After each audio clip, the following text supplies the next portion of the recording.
Hello everyone, welcome to dynamic study. आज हमारे 10 days quick revision course का day 10 है और ये हमारे इस कोर्स की आखिरी वीडियो है।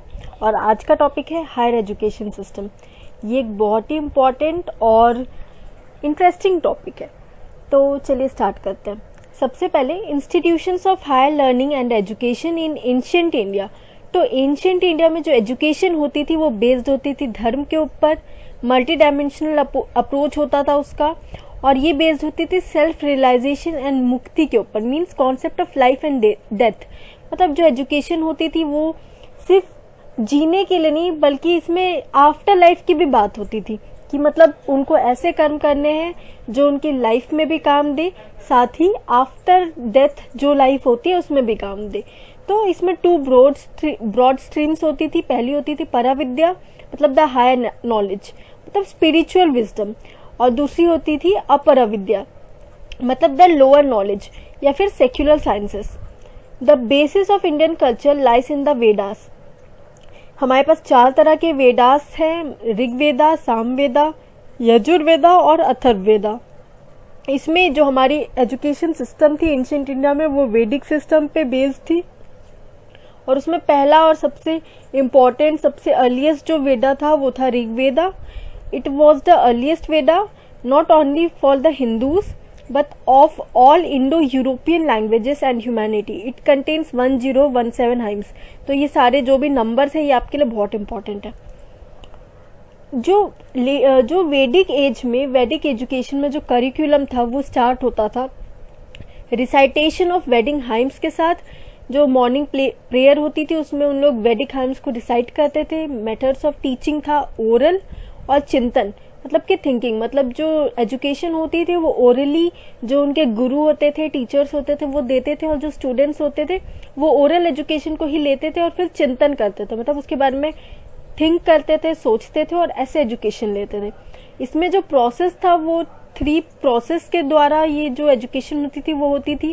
पहला था श्रवण, मतलब लिसनिंग, मनना, मतलब कि थिंकिंग, और निध्यासना, मतलब कंप्लीट कॉम्प्रिहेंशन।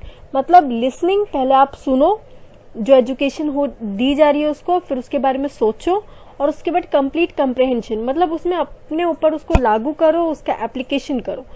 जो एडमिशन सेरेमनी होती थी वैदिक एजुकेशन में उसको हम बोलते थे उपनयना, और इसमें ब्रह्मचार्य को बहुत कंपल्सरी माना जाता था। ऑल्दो जो मैरिड कपल्स या मैरिड पीपल होते थे उनको भी एजुकेशन दी जाती थी, लेकिन वो गुरुकुल से बाहर रहते थे। इसमें जो ब्राह्मण संघ एक ऑर्गेनाइजेशन था जो कि डिस्कशंस के लिए बनाया गया था, मेरिटोरियस स्टूडेंट्स के लिए। यहाँ पे जो मेरिटोरियस स्टूडेंट्स थे वो आते थे और ग्रुप डिस्कशंस करते थे, जो उनकी क्वेश्चंस होते थे हाई लेवल के उनको डिस्कस करते थे। फिर जो हमारे वेदास है, ये जो वैदिक एजुकेशन है, इसमें विमेन को भी एजुकेशन दी जाती थी, इसके बारे में भी वेदास में लिखा हुआ है। और वो जो विमेन एजुकेशन लेती थी उनको हम बोलते थे ब्राह्मणा वैदिनीस। Occupation were not dependent on varna system, मतलब कास्ट सिस्टम, वर्ना सिस्टम उस समय डिफाइंड बाय बर्थ नहीं होता था, बल्कि जो जिस भी आप फील्ड में अच्छे हो, जो भी फील्ड आपको पसंद है एजुकेशन में, आपको वही वर्ना दे दिया जाता था। जैसे अगर कोई डिफेंस में अच्छा है तो वो क्षत्रिय बन जाता था, जो रिलीजियस चीजों में अच्छा है वो ब्राह्मण बन जाता था, ऐसा टाइप का होता था। फिर तक्षशिला जो थी वो उस टाइम पे एक पेक्यूलियर जो एजुकेशन सेंटर था वो थी। फिर ड्यूरिंग लेटर वैदिक एज में जो एजुकेशन थी वो वेदास से ट्रांसफॉर्म हो गई थी उपनिषद्स और वेदांता में। वेदांता मतलब वेदा का ही फॉर्म है। इसमें जो हिम्स है उनको इजी फॉर्म में, अंडरस्टैंडेबल लैंग्वेज में बताया गया है। इसके जो इंस्टीट्यूशंस थे उनको बोला जाता था शाकास, चरनास, परिषद्स, कुलास एंड गोत्रास। जो सब्जेक्ट्स पढ़ाए जाते थे वो थे Vedas, history, Puranas, grammar, mathematics, ब्रह्म विद्या, निरुक्ति, एस्ट्रोनॉमी, डांस, म्यूजिक एक्सेट्रा। मतलब वेदास के अलावा बाकी जो भी और सब्जेक्ट्स होते थे वो भी पढ़ाए जाते थे। इसका एम भी था अटेनमेंट ऑफ ब्रह्म वर्चस्व, मतलब नॉलेज ऑफ द एब्सोल्यूट। मतलब सैल्वेशन के बाद यहाँ पे भी की जाती थी, लेकिन इसके मेथड्स डिफरेंट थे। इसमें ब्रह्म वर्चस्व इनका मेन एम था। फिर इसमें स्वाध्याय की भी बात की गई है, मतलब सेल्फ स्टडी। स्वाध्याय मतलब सेल्फ स्टडी। मतलब स्टडी ऑफ स्क्रिप्चर्स जो कि स्टूडेंट्स खुद से करते थे। इसमें hearing, thinking and meditation plus question answer system था। मतलब वहां पे भी था हियरिंग, थिंकिंग एंड मेडिटेशन, यहाँ पे क्वेश्चन आंसर सिस्टम को भी इंक्लूड किया गया था। ड्यूरेशन ऑफ एजुकेशन जो होती थी वो थी 12 ईयर्स के लिए। इसमें कन्वोकेशन भी होता था जिसको हम संवर्तना सेरेमनी बोलते हैं। मतलब हमारा जो कन्वोकेशन अभी चल रहा है वो उस टाइम से प्रिवलेंट था। फिर 3 टाइप्स ऑफ इंस्टीट्यूशंस थे उस टाइम पे। गुरुकुल्स थे नॉर्मल, फिर परिषद थे जिनको अकेडमीज बोलते हैं, फिर सम्मेलन मतलब कॉन्फ्रेंसेस होते थे। जो फर्स्ट लेसन्स होते थे जो डे के, उसको बिगिन किया जाता था संध्या आरती से और विद रिसाइटिंग ऑफ गायत्री मंत्र। पंचला परिषद यहाँ पे थी जिसमें किंग्स भी इसको अटेंड करते थे और यहाँ पे हाई लेवल के डिस्कशंस होते थे। फिर वर्ना सिस्टम यहाँ पे इंक्लूड किया गया था। जैसे वैदिक सिस्टम में कोई वर्ना सिस्टम नहीं था, लेकिन लेटर वैदिक एज में वर्ना सिस्टम को बाय बर्थ डिफाइन किया जाता था। और 4 तरह के जो भी वर्नास होते थे, कास्ट होती थी, वो थी ब्राह्मण, क्षत्रिय, वैश्य और शूद्र। और उनको एजुकेशन भी उसी टाइप से प्रोवाइड की जाती थी। जैसे ब्राह्मण को रिलीजियस एजुकेशन, क्षत्रिय को डिफेंस और मिलिट्री एजुकेशन, और वैश्य को ट्रेड कॉमर्स वाली एजुकेशन। और शूद्रास के लिए कोई हाई लेवल के एज इन कोई इंस्टीट्यूट्स नहीं थे। इनकी जो एजुकेशन होती थी वो जनरेशन टू जनरेशन ट्रांसफर की जाती थी। और इसमें डांस, म्यूजिक और जो भी हैंडीक्राफ्ट्स होते थे, ऐसी तरह की एजुकेशन ये अपने आप से लेते थे। फिर शूद्र इरा, आफ्टर द लेटर वैदिक एज शूद्र इरा का इवोल्यूशन हुआ था और ये थी 600 BC और 200 BC के बीच में। Sutras embodied the principles of social conduct and a code of duties for teachers and students। मतलब यहाँ पे मेनली लॉस पे फोकस किया गया था। लॉस बनाए गए थे, सोशल कंडक्ट और कोड बनाए गए थे। टीचर्स और स्टूडेंट्स को क्या ड्यूटीज होनी चाहिए उन सबको डिफाइन किया गया था। कंसिस्ट ऑफ मेनली 6 डिविजन्स, इनको वेदांगास बोलते हैं। वेदांगास मतलब वेद का अंग। न्याय और मीमांसा शास्त्र यहाँ पे डेवलप किए गए थे।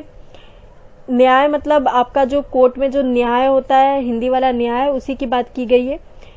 2 स्मृतिस थी, इनको रिटन लिखा गया था प्रॉपर गाइडेंस ऑफ लाइफ के लिए।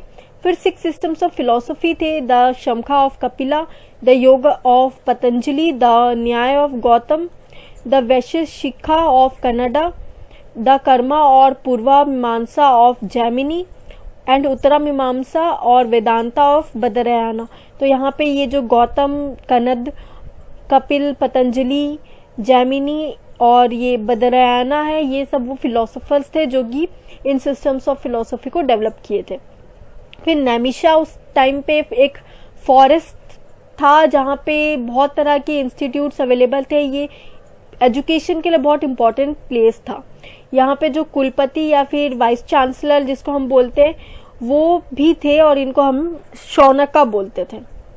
फिर इसके अलावा नैमिषा के अलावा जो कण्व ऋषि का जो भी जो इंस्टीट्यूशन था वो भी प्रिवलेंट था।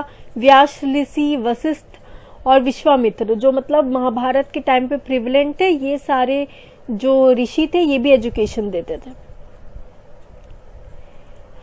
यहाँ पर जो अलग अलग डिपार्टमेंट्स बनाए गए थे ये उनके नाम दिए हुए हैं। जैसे अग्निस्थान, यहाँ पे फायर की वर्शिप और प्रेयर होती थी। ब्रह्मस्थान मतलब डिपार्टमेंट ऑफ वेदा था। विष्णु स्थान राजनीति, अर्थनीति और वर्ता के बारे में यहाँ पे पढ़ाया जाता था। महेंद्र स्थान था, मिलिट्री सेक्शन बोलते थे हम इसको। फिर विवाह स्थाना था जिसमें एस्ट्रोनॉमी की पढ़ाई होती थी। सोमा स्थाना था जो डिपार्टमेंट ऑफ बॉटनी था। गरुड़ स्थान था जो department of transport and convenience था। फिर कार्तिकेय स्थान था जहाँ पे मिलिट्री ऑर्गेनाइजेशन होता था और ट्रेनिंग दी जाती थी to form patrols, battalions and army. Academic year जो होता था वो बिगिन होता था इनॉग्रेशन सेरेमनी के साथ जिसको हम उपकर्णमा बोलते हैं, और इसकी एंडिंग होती थी एक और सेरेमनी के साथ जिसको हम उत्सर्ग बोलते हैं। जो हॉलीडेज होते थे मिड टर्म्स में उनको हम अनध्यायास बोलते हैं। और ये हॉलीडेज कब कब होते थे, तो जो नित्य मतलब जो रेगुलर हॉलीडेज होते थे वो होते थे 2 अष्टमीज पे, 2 चतुर्दशी मतलब कि जो 4th डे ऑफ मून होता है उसमें, Amavasya, Purnima and on the last day of each season, मतलब जो हमारे 4 सीजन्स होते हैं उनके हर लास्ट डे पे, मतलब कि चतुर्मासी इसको बोलते थे। जो फिर इसके अलावा जो रेगुलर हॉलीडेज के अलावा जो ओकेशनल हॉलीडेज होते थे इसको हम नैमित्तिका बोलते थे, और ये होते थे कोई एक्सीडेंट हो गया, कोई एक्सीडेंटल सर्कमस्टेंसेस जैसे कि स्टॉर्म, फायर, रेन, एक्लिप्सिस, उन टाइम पे ये हॉलीडेज होते थे। फिर बुद्धिस्ट इरा में जो एजुकेशन होती थी वो बिगिन होती थी पबजा के साथ। ये फर्स्ट ऑर्डिनेशन है, इसकी जो मिनिमम एज थी वो थी 8 ईयर्स। इसके बाद 12 ईयर की एजुकेशन लेने के बाद जो शिष्य थे वो फाइनल ऑर्डिनेशन मतलब उपसंपदा में जाते थे, और इसकी मिनिमम एज थी 20 ईयर्स। जो एम था एजुकेशन का वो था अटेनमेंट ऑफ सैल्वेशन, मतलब कि निर्वाण। स्टडी ऑफ रिलीजियस बुक्स वहां पे बहुत इंपॉर्टेंट थी, और जो मेन सब्जेक्ट्स थे वो थे सुतांता, विनया एंड धम्मा। और जो बाकी सब्जेक्ट्स थे, प्रैक्टिकल सब्जेक्ट्स थे, उसमें था spinning, weaving, cloth printing, sketching, medicine, surgery and coinage. Primary education जो दी जाती थी वो बेस्ड थी रीडिंग, राइटिंग एंड अरिथमेटिक, मतलब जो नॉर्मल हमारे ग्रामर, वॉवेल्स वगैरह होते हैं वो इस समय सिखाए जाते थे। और जो हायर एजुकेशन थी उसमें difficult subjects like religion, philosophy, military science etcetera ये सब सिखाया जाता था। जो मेथड था टीचिंग का वो था oral, discussion was always encouraged. फिर सेंटर्स ऑफ एजुकेशन, इसमें जो सेंटर्स ऑफ एजुकेशन थी वो मेन थी तक्षशिला यूनिवर्सिटी, और जो मेनली जो फॉरेन स्टूडेंट्स थे वो भी आते थे वहां पर हायर एजुकेशन लेने के लिए। और तक्षशिला को हम स्पिरिचुअल कैपिटल ऑफ इंडिया भी बोलते हैं। ये वर्ल्ड की फर्स्ट यूनिवर्सिटी थी, लेकिन ये कोई ऑर्गेनाइज्ड यूनिवर्सिटी नहीं थी, ये थी important centre of Brahmanical education. या इसको हम क्यों बोल रहे हैं कि ऑर्गेनाइज्ड यूनिवर्सिटी नहीं थी, क्योंकि यहाँ पे कोई एग्जामिनेशन कंडक्ट नहीं किए जाते थे, कोई डिग्री नहीं दी जाती थी। जो स्टूडेंट्स थे वो एडमिट किए जाते थे by the decision of teacher. Students were taught subjects of their choice. Minimum age admission के लिए 16 ईयर्स थी, क्योंकि ये सिर्फ हायर एजुकेशन का इंस्टीट्यूट था।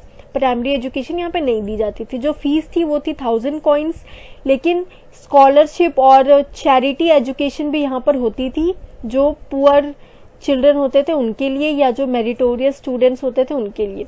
यह स्टेबलाइज की गई थी 600 to 700 BC में, और फ्लरिश्ड हुई थी 700 BC से 500 AD के बीच में in the kingdom of Gandhara. यहाँ पे 68 सब्जेक्ट्स और 18 आर्ट्स पढ़ाया जाता था। जो टोटल स्टूडेंट्स थे वो थे 10,500 including students from Babylon, Greece, Syria and China. Chanakya had written Arthashastra here.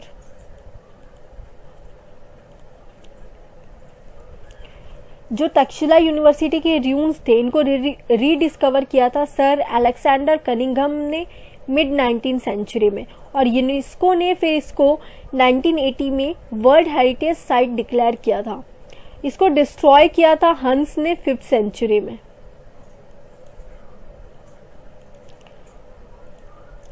Nalanda university mainly famous थी बुद्धिस्ट एजुकेशन के लिए। इसको बिल्ड किया था कुमार गुप्ता 1 ने 414 से 445 AD तक। इसमें द्वार पंडित होते थे जो कि टेस्ट कंडक्ट करते थे एडमिशन के लिए, और जितने भी लोग जो बच्चे टेस्ट देने आते थे उसमें से सिर्फ 20% को ही एडमिशन मिलता था अकॉर्डिंग टू ह्यून त्सांग, जो यहाँ पे चाइनीज स्कॉलर थे जिन्होंने यहाँ पे एजुकेशन ली थी।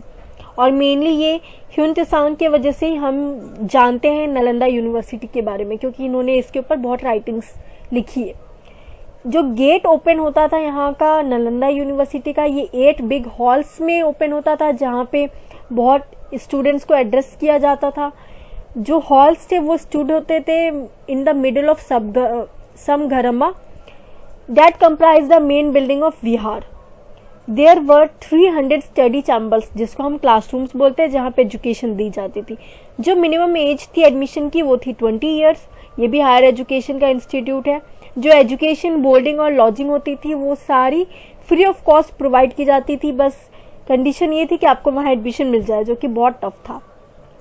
जो यहाँ के कुलपति या वाइस चांसलर थे उसको हम बोलते थे Shilabhadra. Belong to Mahayana school of Buddhism but Hinayana scriptures were also taught.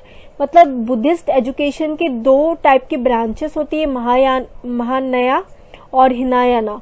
लेकिन यहाँ पे ये बेस था महायाना स्कूल ऑफ बुद्धिज्म के ऊपर, लेकिन यहाँ पे हिनायाना के भी स्क्रिप्चर्स पढ़ाए जाते थे, मतलब यहाँ पे पार्शियलिटी नहीं होती थी। जो मेथड ऑफ टीचिंग था वो था verbal, explanatory, lectures, debates and discussions.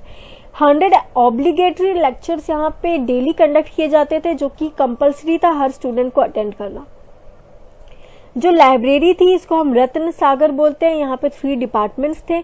ये लाइब्रेरी जब ये इंस्टीट्यूट को बर्न किया गया था तो ये 6 मंथ्स तक जलती रही थी, इतनी बड़ी लाइब्रेरी थी। इसको बर्न किया था, डिस्ट्रॉय किया था भक्तियार खिलजी ने at the end of 12th century AD। फिर Vallabhi centre of education for Hinayana branch of Buddhism थी। ये राइवल थी नालंदा की। इसको बिल्ड किया था मैट्रका किंग्स ने बिटवीन 475 टू 775 AD। इसमें जैसे वहाँ पे ह्युन त्सांग स्कॉलर थे, यहाँ पे भी आई त्सांग स्कॉलर है, जिनकी वजह से हमें पता है वल्लभी यूनिवर्सिटी के बारे में। स्टूडेंट्स जो यहाँ पे मेनली थे, एजुकेशन फिनिश होने के बाद उनको कोर्ट्स में अपॉइंट किया जाता था हाई ऑफिसर्स के तौर पे। मतलब यहाँ पे जो मेन एजुकेशन थी वो लॉ से रिलेटेड दी जाती थी। Some portion was destroyed by Arabs but flourish till 12th century. मतलब अरब्स ने इसको थोड़ा पहले डिस्ट्रॉय कर दिया था, लेकिन तब भी ये बहुत इंपॉर्टेंट ब्रांच थी up to 12th century AD, up to 12th century. फिर विक्रमशिला को एस्टेब्लाइज किया था एम्परर धर्मपाल ने, पाल डायनेस्टी के जो थे 8th सेंचुरी में इन नॉर्थ मगध। ये बुद्धिस्ट सेंटर ऑफ एजुकेशन थी। यहाँ पे 108 स्कॉलर्स थे जिनको अपॉइंट किया था एस आचार्यास या incharge of temples. 6 additional pandits थे। टोटल सब मिलाकर यहाँ पे 144 परमानेंट स्कॉलर्स थे। और यहाँ पे तिब्बत से बहुत सारे स्कॉलर्स एजुकेशन लेने और देने आते थे। फिर ओदंतापुरी भी बुद्धिस्ट सेंटर है। ये उतनी फेमस नहीं थी जितनी विक्रमशिला, नालंदा वगैरह है। Still, 1000 monks and students resided and received education. It also attracted students from Tibet. फिर जगतदला को बिल्ड किया था राजा रामपाल ने, पाल डायनेस्टी के, in Bengal in 11th century. It was destroyed in 1203 AD by Muslims. मतलब मुस्लिम्स ने 12th सेंचुरी के आसपास बहुत सारी यूनिवर्सिटीज को डिस्ट्रॉय किया था। फिर मिथिला उपनिषद जो एज था, मतलब हमारा लेटर वैदिक एज था, उस समय प्रिवलेंट थी। यहाँ पे ब्राह्मणिकल सिस्टम ऑफ एजुकेशन को फॉलो किया जाता था। इसको विदेह बोलते थे उस टाइम पे। और राजा जनक यहाँ पे बहुत सारी रिलीजियस कॉन्फ्रेंसेस को होल्ड करते थे। Continued as important centre in Buddhist era में भी ये फ्लरिश हुई थी। और later on produce devotees of Lord Krishna. Poets यहाँ पे विद्यापति और जयदेव है, जो कि बहुत इंपॉर्टेंट पोएट्स थे। फिर नादिया यूनिवर्सिटी को हम पहले नवद्वीप यूनिवर्सिटी बोलते थे, और ये सिचुएटेड थी on the confluence of Ganga and Jalangi river in Bengal. ये important centre of trade and commerce था, और साथ ही लर्निंग एंड कल्चर का भी इंपॉर्टेंट सेंटर था। ये फ्लरिश हुआ था इवन ड्यूरिंग मोहम्मदियन रूल्स। मतलब जो मुस्लिम रूल, जो मोहम्मदियन रूल आया था 12th सेंचुरी में, उस टाइम पे भी ये जो यूनिवर्सिटी थी ये फ्लरिश हुई थी। और specially for subjects like logic, व्याकरण, पॉलिटिक्स एंड लॉ। फिर अभी रिसेंट जो हमारा एंशिएंट इंडिया वो खत्म हो गया। इसके बाद जो इवोल्यूशन हुआ higher learning and research in post independence India, मतलब इंडिपेंडेंस के बाद जो इवोल्यूशन हुआ हायर लर्निंग में, हम उसकी बात कर रहे हैं। तो 1950 में प्लानिंग कमीशन को बनाया गया था। 1947 में 3 इंपॉर्टेंट कमीशंस को बनाया गया था। पहली थी university education commission of 1949, secondary education commission of 1950-53, education commission of 1964-66। तो ये तीनों आपके लिए बहुत इंपॉर्टेंट है। मोस्ट इंपॉर्टेंट जो बॉडीज थी वो थी AICTE, मतलब all India council of technical education. ये बनी थी 1945 में। दूसरी थी UGC, यूनिवर्सिटी ग्रांट्स काउंसिल, ये बनी थी 1953 में। तीसरी थी हमारी NCERT, जो कि 1961 में बनी थी। मतलब एक टेक्निकल एजुकेशन के लिए, एक यूनिवर्सिटी एजुकेशन के लिए और एक स्कूल एजुकेशन के लिए। फिर from 1950s to 1980s number of educational institutions जो थे वो ट्रिपल्ड हो गए थे, मतलब जो वैल्यू 1950s में प्रेजेंट थी उससे ट्रिपल्ड हो गए थे 1980s में। जो गवर्नमेंट ने रिवाइज की थी नेशनल पॉलिसी फॉर एजुकेशन 1986 में, उसमें उन्होंने कंपल्सरी कर दिया था कि जो चिल्ड्रन है, स्टूडेंट्स है, वो 19 ईयर्स कंप्लीट कर लेंगे 1990 में, उनको 5 ईयर्स ऑफ फॉर्मल स्कूलिंग या फिर इक्विवेलेंट लेना पड़ेगा। मतलब फॉर्मल स्कूलिंग प्लस मतलब ये 5 ईयर्स मतलब हो गया आपका graduation plus post graduation 5 years की। India has third largest higher education system after China and US, तो इतना इवोल्यूशन हुआ है इंडिया का। Number of universities according to 31 March 2006 data has increased by 18 times, number of colleges by 35 times and enrollment of more than 10 times. Free and compulsory education to children up to age of 14 years. Government implemented the recommendation of Kothari Commission under National Policy on Education 1968. फिर जो national policy on education थी वो 1968 में बनी थी, इसके बाद इसको रिन्यू किया गया था 1986 में। जो मेन फोकस था हमारी एजुकेशन का पोस्ट इंडिपेंडेंस वो था जनरल एजुकेशन पे, विमेन एजुकेशन पे, वोकेशनल एजुकेशन पे, नॉन फॉर्मल एजुकेशन पे, अडल्ट एजुकेशन पे, science and Indian language and culture. तो ये सारी फील्ड्स को एनकरेज किया गया था। रिसेंट इश्यूज जो आपके आ सकते हैं आपके एग्जाम में वो है कि एनटीए ने रिप्लेस किया यूजीसी को टेस्ट कंडक्ट करने के लिए। फिर इंस्टीट्यूट ऑफ एमिनेंस कौन कौन से हैं, कंपल्सरी पीएचडी हो गई है from 2021 for the post of assistant professor.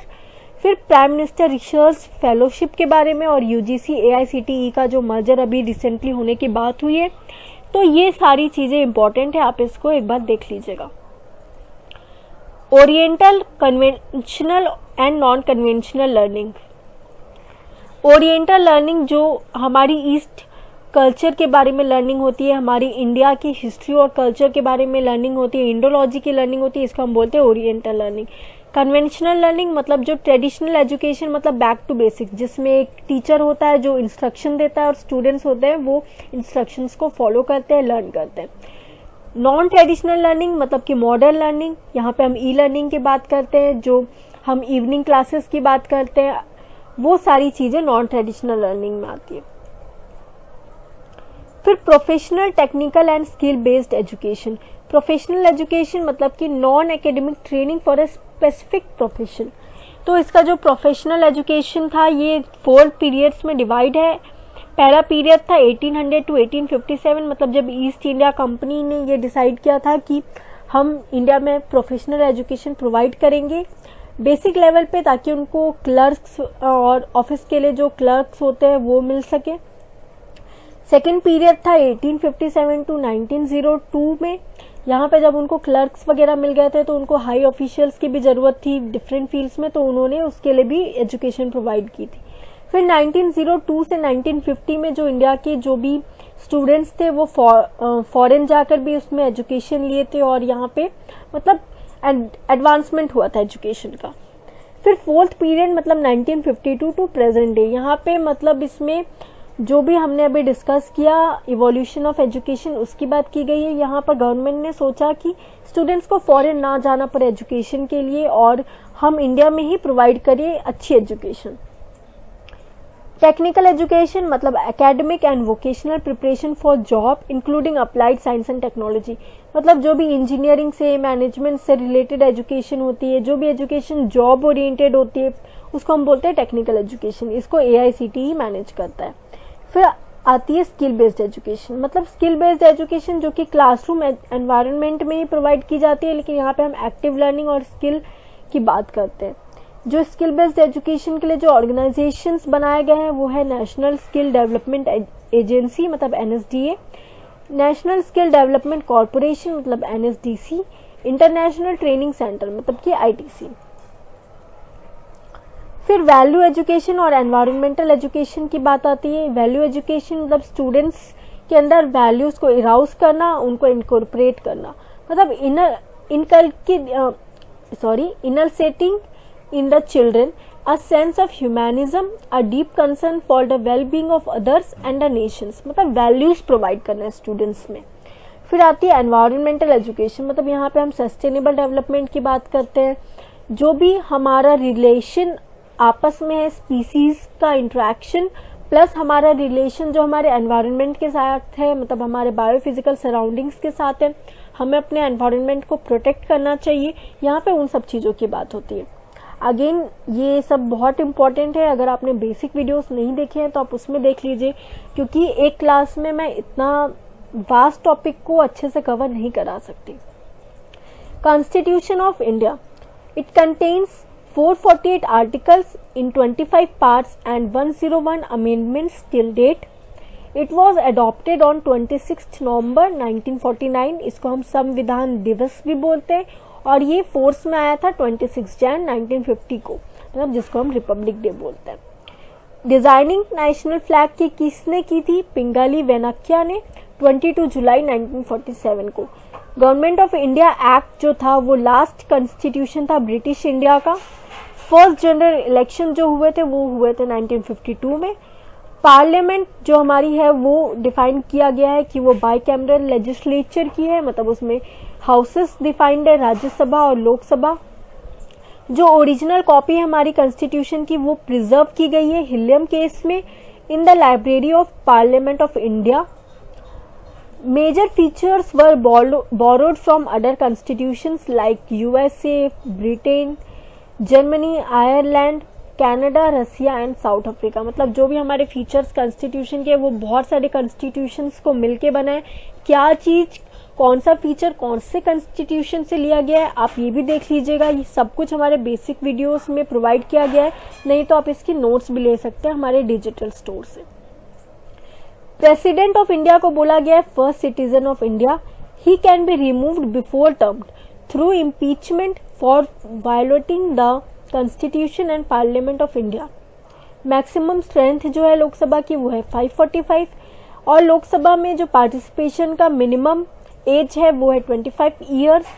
Rajya Sabha की जो मैक्सिमम लिमिट है वो है 250 मेंबर्स, लेकिन अभी तक सैंक्शन लिमिट जो है वो है 245।